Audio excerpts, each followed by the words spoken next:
So in this segment, we're going to be talking about MPs passing a bill to help prevent the future Stormont collapse.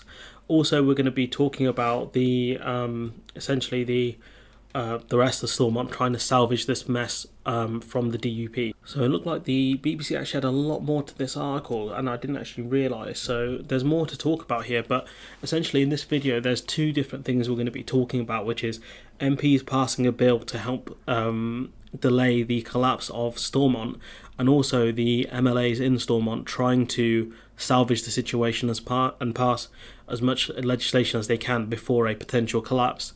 And it does highlight the fact that the DUP don't really care about the people of Northern Ireland, in my opinion, because by collapsing Stormont, they're essentially stopping the regulatory body from doing their job, parliamentary body, should I say, from doing their job and serving the people of Northern Ireland. So the ex-Northern Ireland Secretary who helped restore power sharing at Stormont in 2020 has described the fresh crisis as deeply depressing. And the irony is Julian Smith was actually probably one of the more competent ministers before he was deposed or gotten rid of. Far more competent than Brandon Lewis, who at the start of last year went to I think he went to Ireland and said there's no border here. Went to Northern Ireland, sorry, said there's no border here, there's no trade border, no problems. And then when Andrew Marr showed him that tweet, he looked like a prat. So Julian Smith was speaking as MPs approved legislation based on proposals he helped draft 2 years ago.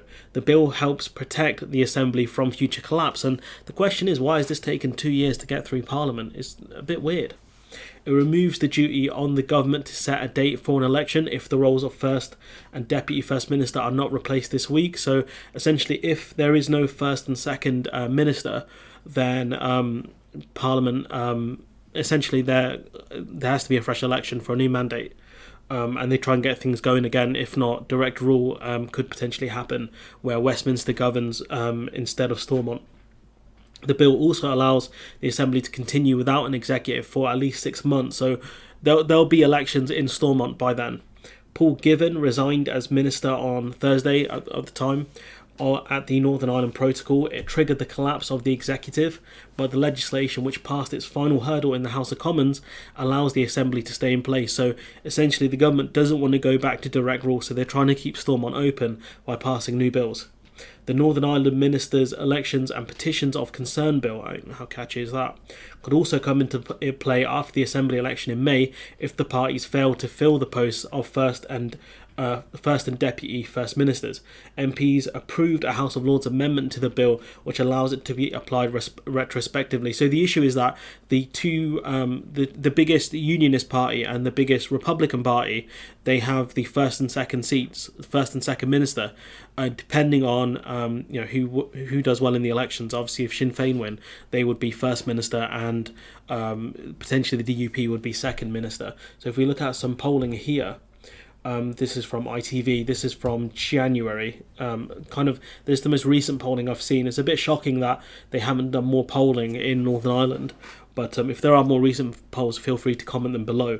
But Sinn Féin on course to be the biggest party in Stormont as its lead widens and DUP support drops. So you've got Sinn Féin with 25%, the DUP with 17%, and the UUP with 14%. The issue is that if the DUP and the UUP refuse to take their seat in the executive, that would have stopped Stormont from opening. But that's what this bill that the government are passing is aiming to stop. So at least then Stormont can reopen and they can try and do some stuff before its inevitable collapse. Because in my opinion, again, I don't think the DUP care that much about Westminster. I mean, not Westminster, about the people of Northern Ireland. More than they care about the union anyways. We mentioned that bit. Julian Smith was Secretary of State for Northern Ireland when the new new approach deal was signed. Again, these names are abysmal. It paved the way for the legislation which is now going through Parliament to stave off future immediate collapses. So essentially it gives Westminster and Stormont a bit more time to kind of figure out what they want to do in the case of a collapse. He told the Commons the lack of a First and Deputy First Minister and the fall of the executive is really bad news for the majority of men and women who want good governance. So it's sad that this was probably the last competent minister this Tory government has had. It's painful. Mr. Smith also questioned whether it was just a coincidence that the retrospective power had been added to the bill by peers, and many people may have questions about the level of knowledge the government could have had ahead of the crisis unfolding. The DUP leader insisted there was no question of collusion with the government over when it had taken its decision to withdraw from the First Minister role. So essentially, you've got Mr. Smith saying it looked like there was some probable collusion here, and I think the DUP leader, Donaldson, saying there was collusion. There was no question of collusion. So I'm assuming that means there was collusion. Like, it's a weird way of saying it, but that's what I've read that as. I could be wrong. Feel free to comment. He maintained that unless the government makes changes to the protocol, his party cannot continue to operate within the current structures. We'll be talking about that soon, but essentially he's saying that if the government don't change the protocol, then we're not going to come back to Stormont. And I don't know a lot about the UUP, so forgive me for that, but if the UUP also don't take their seats, that means, Stormont technically wouldn't have been able to open without this bill passing. SDLP leader Colin Eastwood hit out at the Prime Minister for being nowhere to be seen since the crisis had begun. And do you know what? We'll talk about Ian Paisley, him being very critical of the government as well, given the fact that he was saying, don't the Tories care? The Conservative Unionist Party do not care about what's going on in Northern Ireland. It's been 5 days and you guys have said nothing, which again kind of screams the fact that especially this Tory government don't care. Even Ian Paisley realised that they don't care about the Union, they care about England, because that's where they're going to win elections. He says, the SDLP leader said, if I was a unionist, I'd be looking very closely at what this government is doing and how it treats them.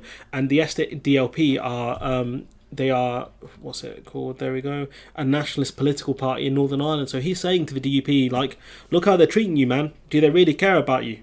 I don't know, dog. That's what seems to be the case. Alliance Deputy Leader Stephen Farry said parties who walked away from power sharing did so at their peril, as ultimately there remained no alternative to the Stormont institutions, which is true.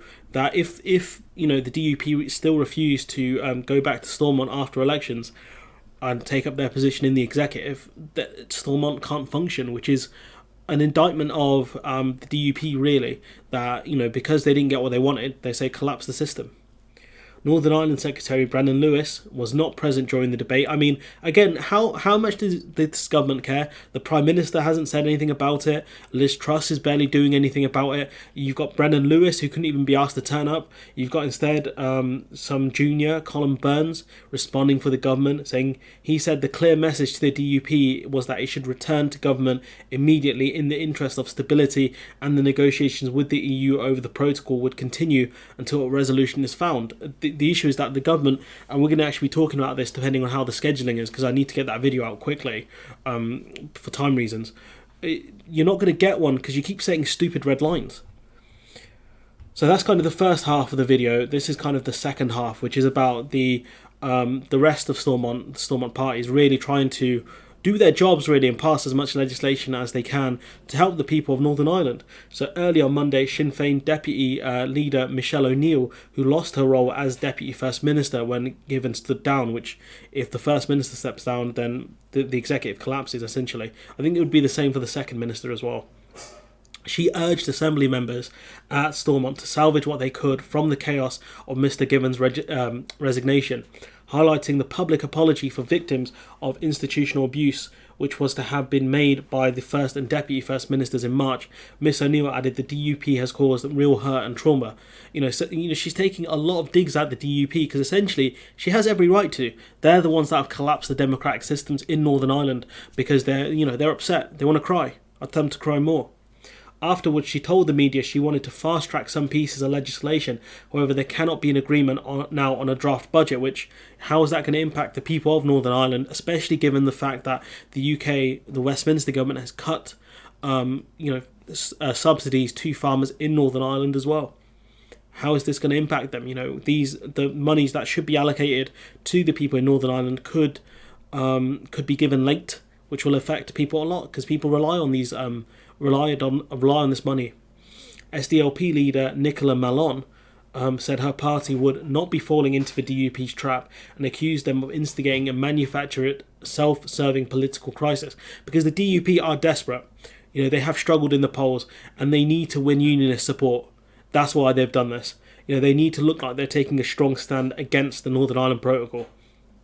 The Alliance Party's Andrew Moore said MLA should not knock off early and must work to the end of the mandate, which is a great thing, I think, in my opinion, because they could knock off early, go on a jolly or prepare for upcoming elections. But I think I agree with the person here, because absolutely, they should work to the end of the mandate and try and get as much done as possible, because the people of Northern Ireland are relying on them and they're doing the right thing here.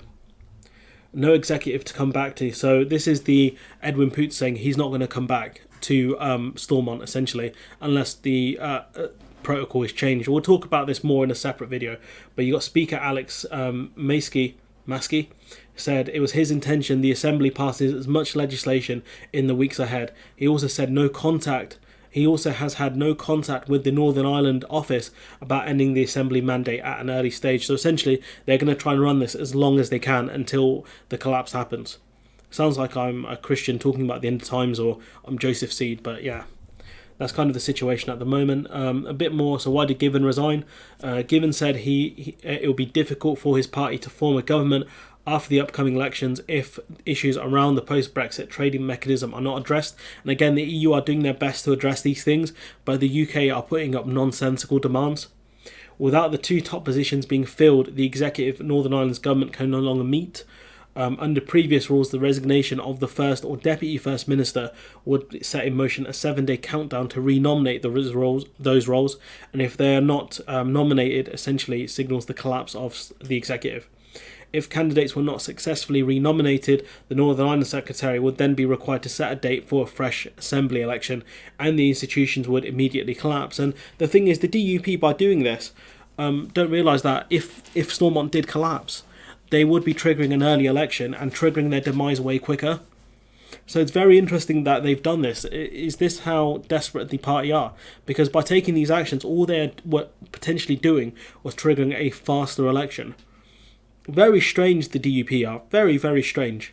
But there are a lot of people in the comments, and especially people in Northern Ireland and Ireland, who know far more about this topic than I do. But point being is that Stormont is potentially going to collapse depending on how this bill works out. It's retrospective, so it's meant to kind of keep Stormont open despite the executive not being there because of Paul Given. It's not a given if Stormont will be able to stay open. I would have to see the effects of the law, but there's a lot to say about this. And the DUP rage quitting their parliamentary assembly because they couldn't get what they want is just embarrassing. But anyways, I'm going to leave it there. Let me know what you think in the comments below. Like, comment, share, subscribe. We'll see what Sinn Féin do. It's going to be very interesting. The politics in Northern Ireland has been very interesting for a while now, and it's going to continue to do so with Sinn Féin, an Irish Republican Party winning being the largest party in Stormont.